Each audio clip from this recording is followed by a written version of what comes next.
boldly go where no man has gone before.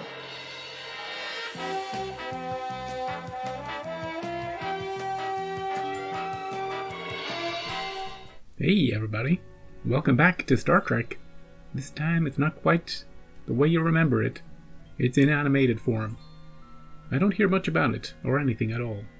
This first episode is called Beyond the Farthest Star, which is sort of like Where No Man Has Gone Before, in its sort of the essence of the title. So, I'm super curious to see, one, do they have voice actors? 2, what's the animation style like? 3, what are the stories like? Are they made for children? Are they made for adults? Is it a budget thing that they were doing it animated style? What is it? I know that the episodes are shorter, about half as short as the main show. But I've never even seen a screenshot or any clip from this, so I don't know what to expect. Do we have the same theme song? Do we have a theme song at all? All these questions, and more or less. Last time on Star Trek, Kirk's body was invaded. We went up to it. There was this cool wall, you see, and they did a switcheroo. And Spock could see it, and McCoy could see it. And there was this big vote. And it was an okay episode. To end the show on, not great. But good to see, you know? And now we continue the journey beyond the farthest star. If you're here because you're curious, hello. If it's your first time here, get back and watch the main show. You don't get to watch the animated show first. Get back. Go away. Let's get straight into it. Let's get to it.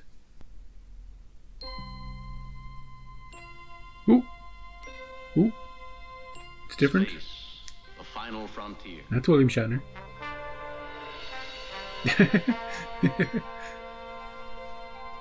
These are the voyages of the starship Enterprise.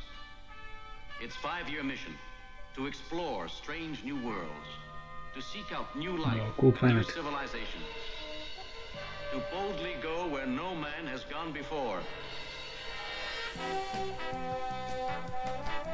They switched it up. This'll take a getting used to.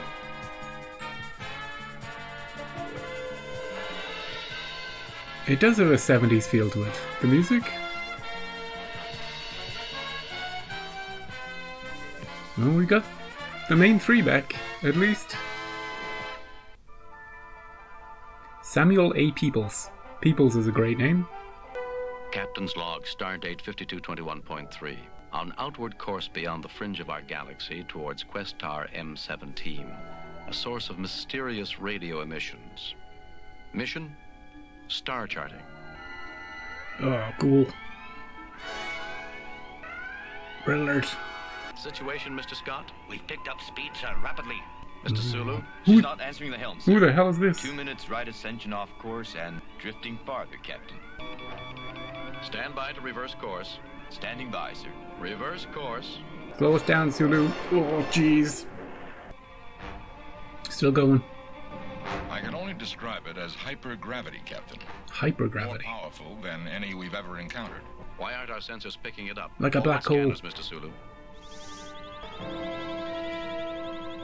Captain, The planet. that's the source of the radio emissions. Negative star mass. Spectra analysis. Imploded matter. But every reading on it is negative. Captain, we're still gaining speed. Wait, Full reverse thrust.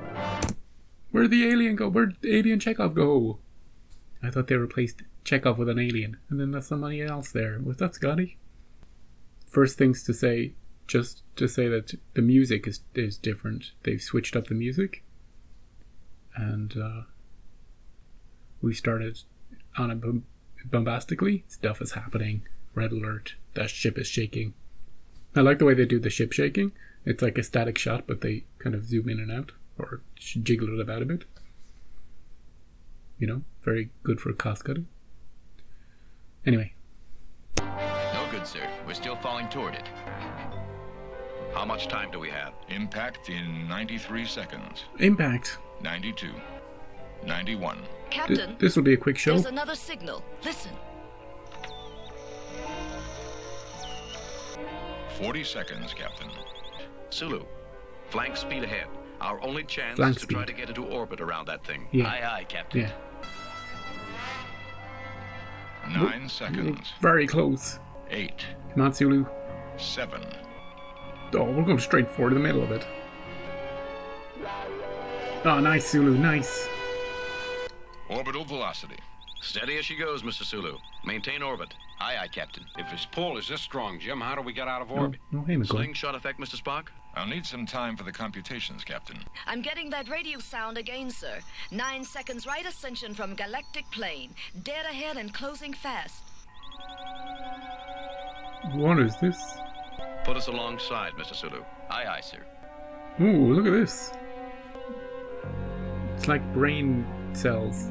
You know, connections between them. It's a starship. Or that. The size of it. It's been damaged. It's coming from that ship, Captain. Confirmed, Captain. Oh, the But it transmission. isn't possible. That ship is dead. Temperature is absolute zero. Ooh. There's no thermal reading to support life aboard her, and no energy store to send radio messages. Can you identify that metal or the design of the ship?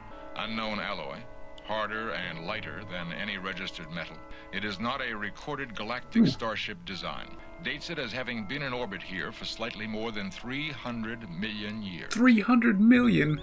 It's beautiful. It is What pretty. kind of people could have built it to touch even a starship with grace and beauty? This far from a G1 star, it is logical to assume they had some kind of warp drive. We'll board her, Mr. Spock. Oh, okay. Scotty, Bones, you'll come with us. Suit we'll up, need then. life support belts. Yeah. Have the transporter room stand by. Yes, sir. Spock said it was absolute zero. Ready, Captain? Activate life support belts. Energize.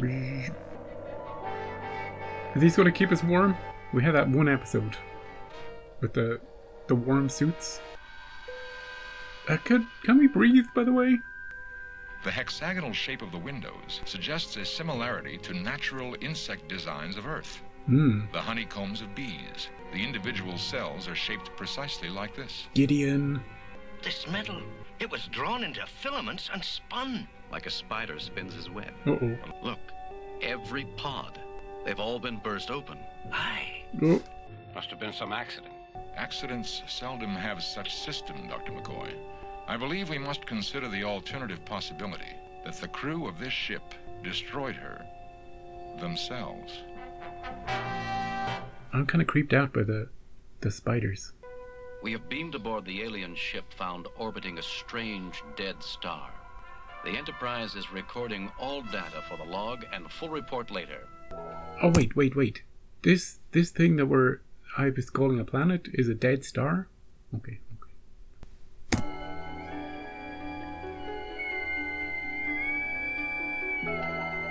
Lieutenant, are you still getting that radio signal from the ship? Negative, Captain.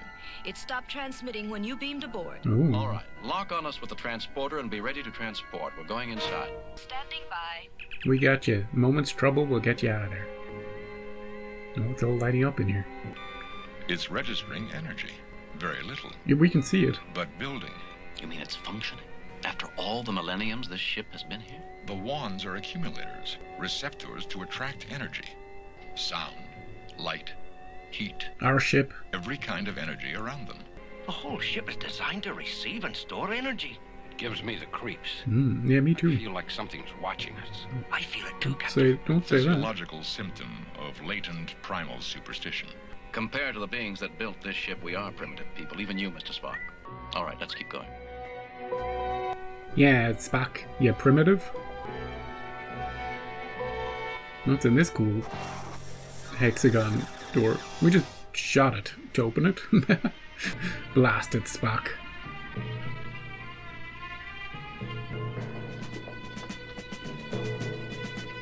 I like the aura of our kind of shield. Oh, we're trapped. Look at all this equipment. Tricorder analysis, Mr. Spock. Both air and gravity within 2 points of Earth normal. Not great. Enterprise. Sulu. No use, Captain. Some sort of interference has been set up. We can cut our way out of here. I don't think so. It won't work, Scotty. It won't work. No energy registering. You mean we're trapped here? No communication? Nothing? For the moment. Let's press some buttons. This was the control center of the starship. These must be control and navigation. This is not something I've ever talked about in 4.5 years of watching stuff. Mostly because I've never watched anything animated. And especially from an era where it's difficult to animate. But I really appreciate the sense that things are moving. That things are happening on screen when they're not really. Like in this particular instance, nothing is happening. It's just a static shot. But the hexagons, the colored hexagons, are moving around. So you're like, ooh, cool. Something to look at. Boop, boop, boop, boop, boop, boop, boop. But it's only like maybe 4 or 5 different like shots. And they just flick between them to make it look like stuff is happening. And similarly, when we're like entering this lab, all the little gizmos and all the machines also have lights that alternate or do something. The colors change. So it's very easy to set it up, cost effective and time efficient to do it that way. And you don't even think about it when you're a kid, you know? But just looking at it now, I'm like, yeah, that makes a lot of sense to do it this way.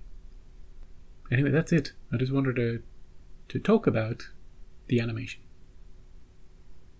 The cool thing about the animation, by the way, is that we can be in situations and scenarios that were impossible in the main show because we wouldn't have had the budget to build them. But we could draw anything we can even imagine in this show, you know? We can't do a lot of animating with it, but we can draw it, you know? Like a comic book, and let the imagination take over. You know, like 10 tentacles and this cool starship thing, and yeah. The source of the interference is here, Captain. It's not part of the normal equipment. It's like something they jury-rigged. Something to shield this room. But shield it from what? Possibly from whatever had come aboard their ship. Oh, intruders. No form of life could survive 300 million years. Quite right, Mr. Scott. No known form of life. Jim, the door. Oh, somebody's coming. Will it hold? If the energy stays at that level. I want to see what it is. What is it? I'm not sure. Oh. I can hear mumbling. Oh, look at it. Is that a mask? It could be a ship's log or a warning. What? It seems to keep repeating. A message from 300 million years ago. Self-destruct. Anything? I may be able to get a translation. Hurry up, Spock. Patience, Doctor. Danger. Dead star. We are being drawn to it. Yeah. Rather than carry this malevolent life form to other worlds, we have decided to destroy our own ship. Oh. There is no other answer. Okay. Could you have warned us about everything exploding? Get out of here! Yeah. Oh, good. They had a lock on us.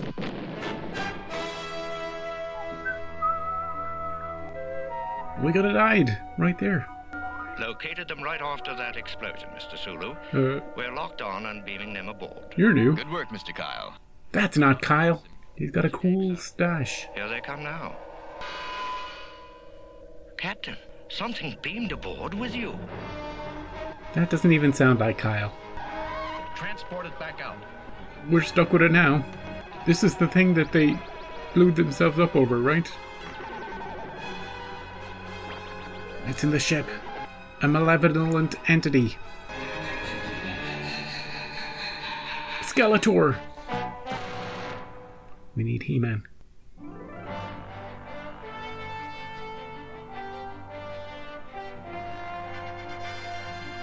No damage to hull or engines, Captain. Automatic bridge defense system on and prepared, sir.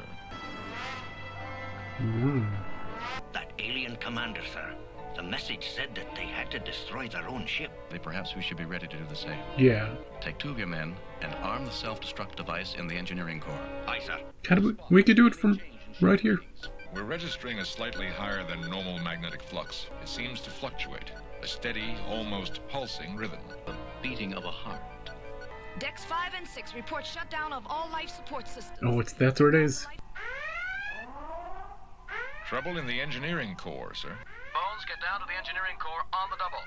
Hey! There's Chapel's here too. Force field of his belt won't hold that weight for long, Jim. Oh, but he's okay? Override systems, Mr. Spock. The mechanism is frozen. Oh, They've Scotty. already tried. Something's jammed the circuits. All right, get the cutter beams on that hatch. Move. Yes, sir.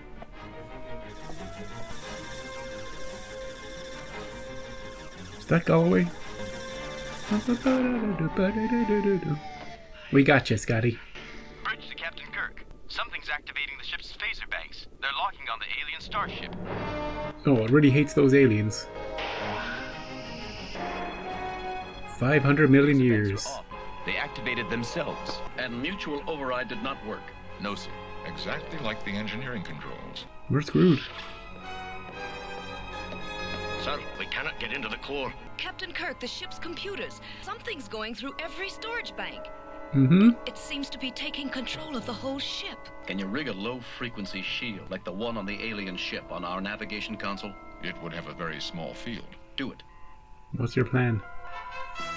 It's activated, Captain. What do we but do? Only an area 3 meters square. Jim, you don't think that's going to help us. Whatever that thing is, it survived millennia in a dead hawk. All it has to do here is outlast us and just take over. No. Yeah. That needs a starship to break free and a crew to man it. You are correct, Captain James T. Oh, Kirk. it speaks. And I have the starship I've waited for so long. You know who this guy reminds me of? The Wolf and the Foal guy. That guy. Because he has a high-pitched voice.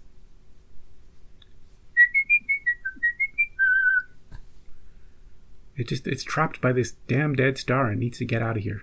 It doesn't have to be malevolent. You know? It should be pretending to be really nice to us, shouldn't it? So that we just, hey, no problem, we'll take you to Starbase 12. We'll take you to Earth. You'll fit right in. And then it's like, ha ha ha. Wasn't the first thing it did when it went into our ship? It started laughing. You gotta keep your evilness to a minimum until you get what you want. Then you can wrap it up. When their backs are turned. So terribly long. We'll help you out, no problem. Just don't try to kill anybody. You will now remove the static shield from the navigation console, Captain James T. Kirk. You will obey me. And if I refuse... Oh, get Obey me. lasered. Obey me. I'll obey. Let them go. Since when does the bridge have a laser? Oh, nice. Install the auxiliary controls. Aye, Captain. Got it. What are we dealing with, Spock? It is a magnetic organism without mass, but Magnetic. capable of symbiotic relationship with a host body, a starship, for instance. And it can utilize the electronic control systems of a starship like the mind of a man. Why can't we just give it a shuttlecraft? And we are only life support organisms in its body, No. like the white corpuscles in human blood. It is growing stronger, building itself. We need an anti-magnet. The slingshot effect to yank us out of orbit. Mm-hmm. Can you compute it in your mind? If we try to use ship's computers... The alien will know. How's that going to help us? I will need to aid Mr. Scott. The engineer will need aid from my first officer to complete repairs. No tricks. We're gonna slingshot out of here. I mean, You will no. leave this orbit and plot course to galactic coordinates 036. What's That's there? the heart of the galaxy, Captain. Plot the course, Mr. Sulu. Captain, this symbiote can reproduce itself by mitosis and take over every starship we encounter. How do you know that? It can control computer centers, whole planets. I'm aware of that, Mr. Spock. You are? Auxiliary controls ready to activate, Captain. The auxiliary warp drive controls can only be operated manually. Look at the shifty eyes.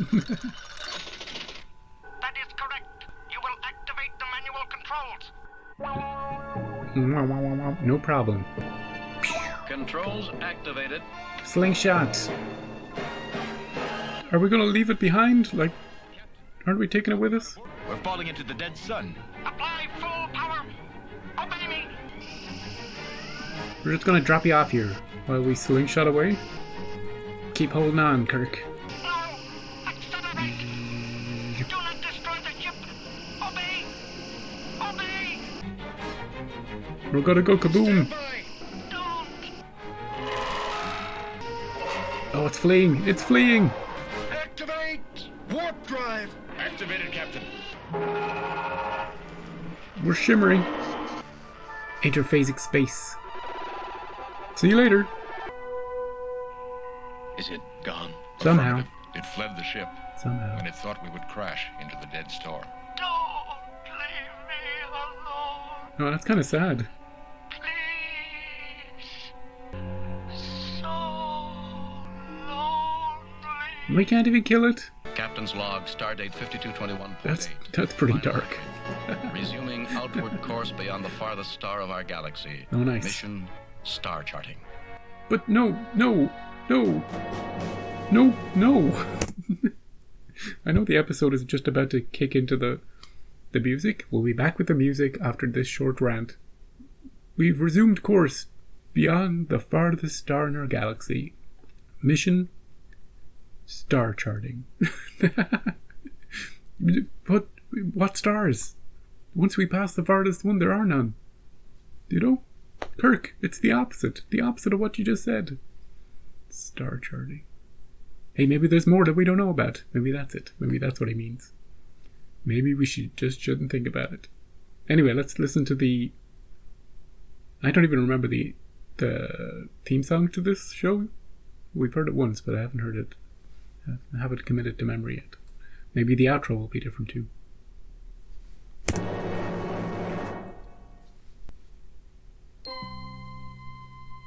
It's the same. It's the same.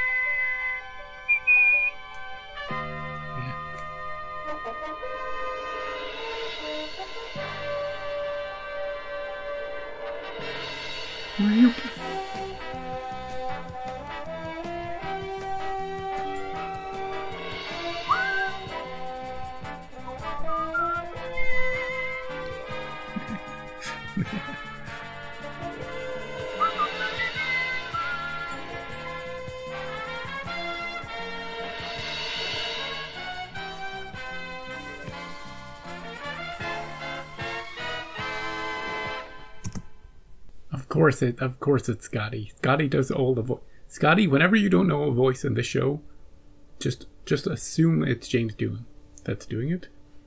He did that, the alien voice. He did Kyle. I knew he didn't sound like anything like Kyle. Sure, it had a vaguely British accent, but not this type of accent that Kyle has. Kyle has a very specific regional accent from England that Scotty was not imitating. They couldn't even get Kyle back. Get Kyle back. He'll do a voice for you. No problem. I guess it's cheaper to just get James Doohan to do everything. And Chekhov. Well, turns out Walter Koenig is just too good for this show. I haven't read about it, but he was the only person not back. Instead, they replaced Chekhov with some alien. Some alien who hasn't spoken yet. No doubt James Doohan will do the voice of some alien. There are a couple of things that are great about this so far. A couple of things that are a bit janky. Let's talk about the... I don't know which order to do them in. Maybe a bit of a mixture of both. Because of the compressed nature of the... Here's what I'll talk about. Right. It's harder to react to in the moment because everything is 1,000 miles a second. Why is it that way? Why are there no quiet scenes? Why are there no pauses between the actors' lines? of dialogue? Why are there no people walking through corridors having a chat? Why are there no quieter moments? Because every single moment needs to be animated. And any quiet moments will just have this static shot that will look odd. It'll bore viewers. It'll become more noticeable that it's an animated show. In a way. So they cut all of that out, and instead it's just action. At least this first episode, it's just dialogue, action, dialogue, action, go, go.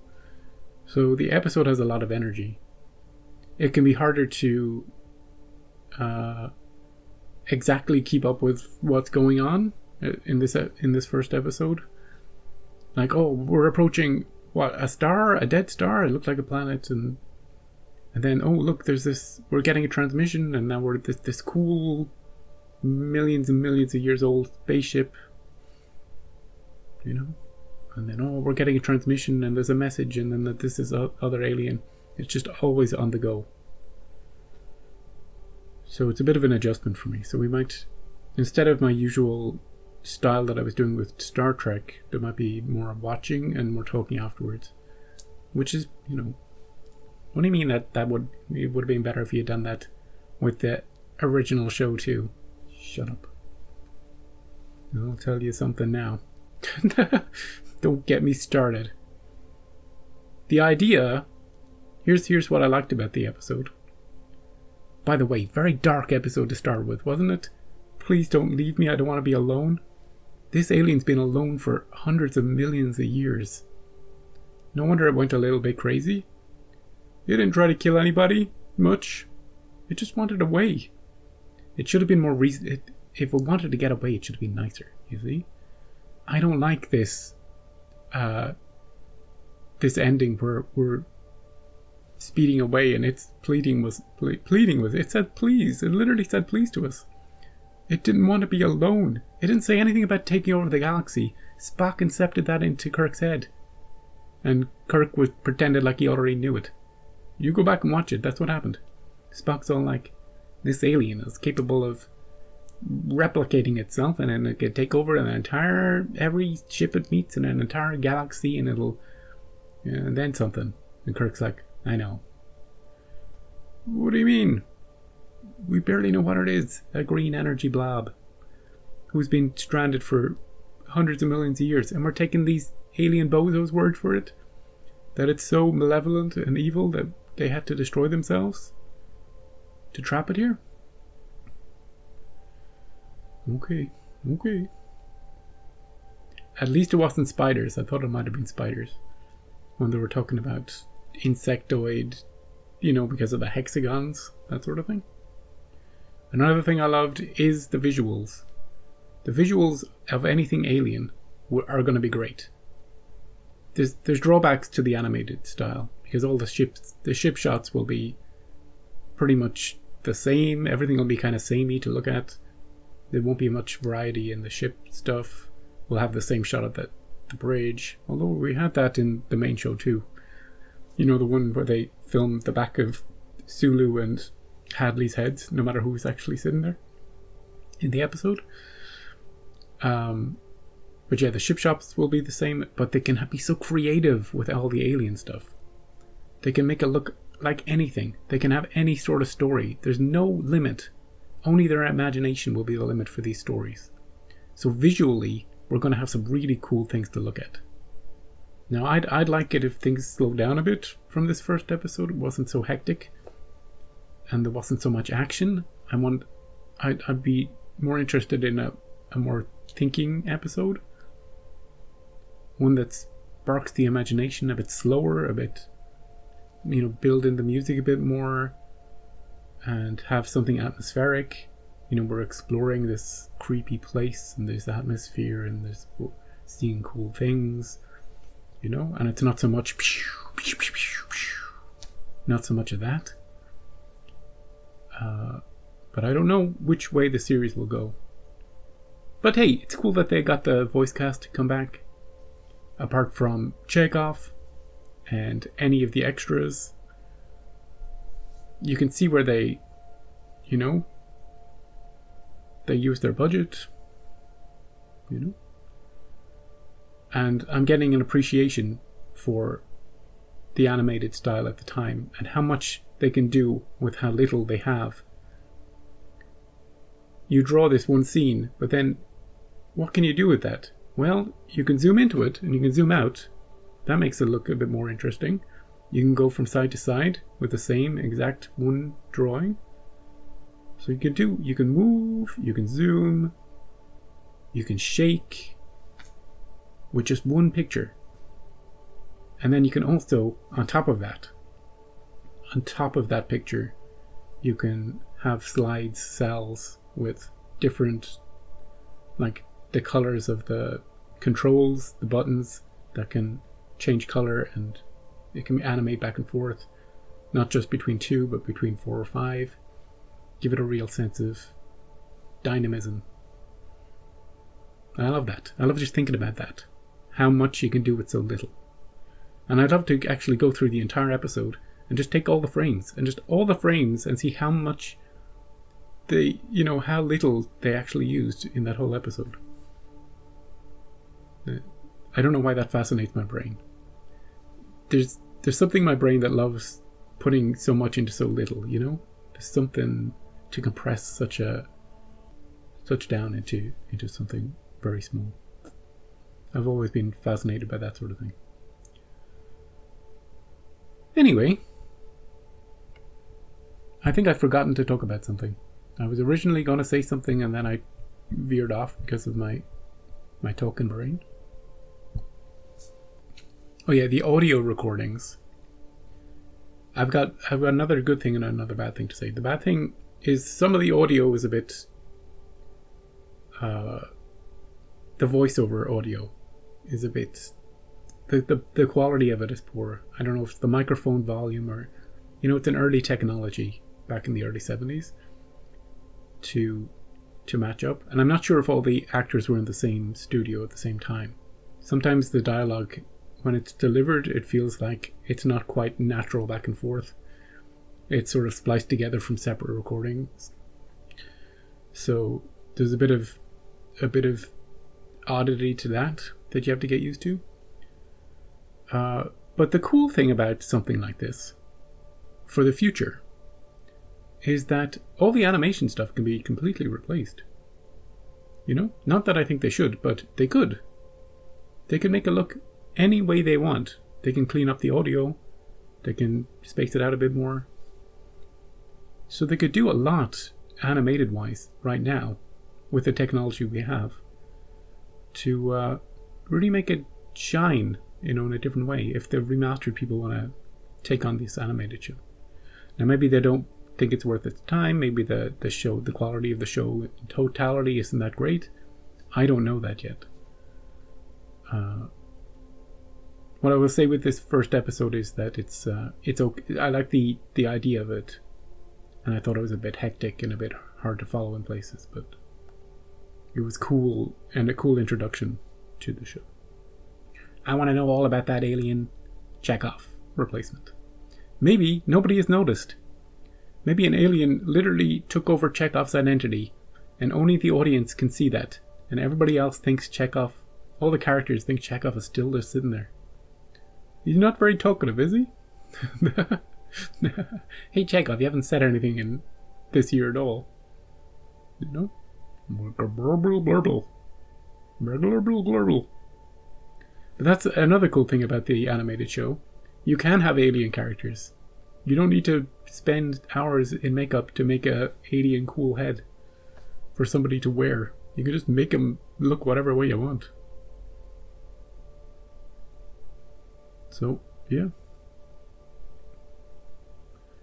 We're going to be using those belts a lot, aren't we? Everybody on the ship has those belts now. The shield, they have a shield. They make you can breathe with them on. Whatever temperature you want. And there was only one mention of suit temperature settings in that one episode of, I think it might have been early season 3. Maybe the Spock's brain episode when they beamed down to that planet, because that was pretty cold. And I think we were ordered to set our suit temperatures to something. But you correct me on that if you want to. But don't correct me on anything else. I'll be watching. Freaking people trying to correct me on things. When will they learn? Right. Come back next time for more. We're going to watch the whole thing. There are 26 episodes, maybe less, maybe more, around that.